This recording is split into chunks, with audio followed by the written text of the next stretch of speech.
He was the king without a castle.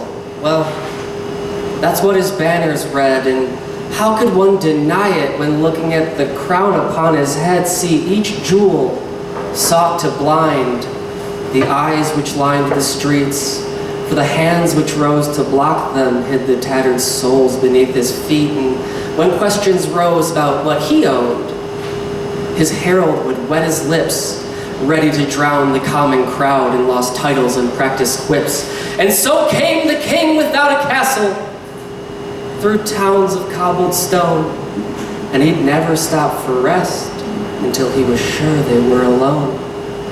And when his men would ask him about the land he sought, he'd change the subject slyly and ask them, well, what they thought, for it was in his nature. He'd been roaming most his life. Yes, the king without a castle, born the day he lost his wife, and he had no heart to tell them that off in forgotten lands stood a beautiful castle in dire need of hands.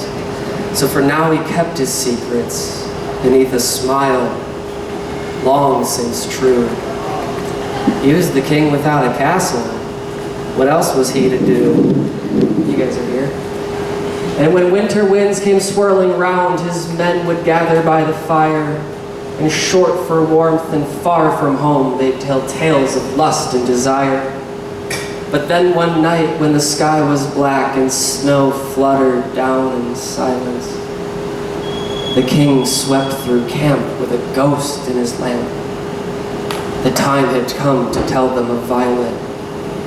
So with a heavy heart and a tired sigh, he took his place beside the flames, as the ash and smoke began to cover his cloak.